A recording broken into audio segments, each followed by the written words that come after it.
Book 190. Good morning, good morning. Welcome back to Morning Motivation with Matthew Daniels, and today I'm going to tell you guys about the assassination of Julius Caesar. That's right, the assassination of Julius Caesar. But what is Matthew Daniels talking about? A long time ago, a Roman general named Julius Caesar was making his name great through conquest on behalf of his nation. This man did indeed expand the borders of Rome far and wide, and he won multiple campaigns in distant lands. On one of his campaigns, he entered the land then known as Mauritania, and he made war with the people called Moors. In this land, the people fought valiantly, but much like all of his other enemies, they eventually fell in battle. Once he had conquered this nation, he went about seeing what treasures they possessed that he might carry back to Rome in triumph.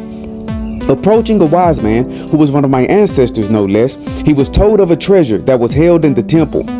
This treasure was a ball of amber about the size of a fist, which contained a single mosquito. This mosquito, it was said, had bitten the famed hero Heracles when he had came to Mauritania in the distant past. The wise man told Caesar that it was encased in the amber shortly after biting the hero, and the blood within it was the blood of Heracles himself.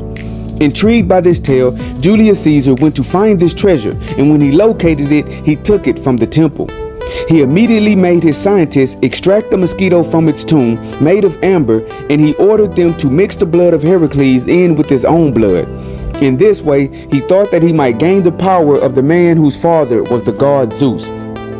After a careful procedure, his scientist was able to remove the mosquito from the amber, and they then made a cut in the flesh of Caesar. The blood of Heracles was then placed into his body, and the wound was bound up. Caesar groaned as the blood of a god surged through his body. I can feel the power flowing through my veins. The blood of Heracles did indeed make him stronger, faster, and more apt in battle. Caesar then went out and conquered more lands with incredible ease, and the fame of him spread quickly around the known world. Becoming drunk with his new power, he decided that he should not only conquer new lands, but he should also conquer Rome herself. Julius Caesar then took his armies into the heart of Rome and set himself up as supreme ruler and dictator. He said that he was king of Rome and thus king of the entire world. The members of the Senate were appalled at his claim of dictatorship, and they devised a way to depose him. After much deliberation, they decided that since he had the blood of Heracles in his veins, they must cut all of his major arteries at once and drain the blood in order to kill him. So, on March 15th, which was known as the Ides of March, around 60 men ambushed Julius Caesar, and they all stabbed him and cut him until he was dead.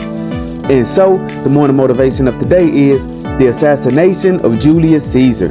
Sometimes we can make the mistake of thinking that if we resurrect the dead thing from our past, it will help us to achieve our dreams and ambitions in the present moment.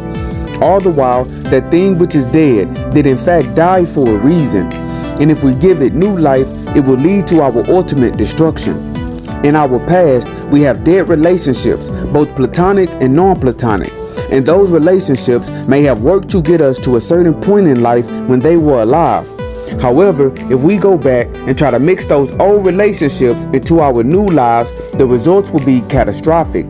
Be comfortable with who you are today and do not go backwards, only forward. And above all, always strive to do that which is good.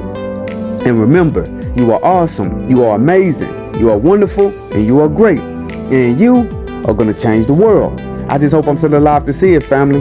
I'm out. Good morning.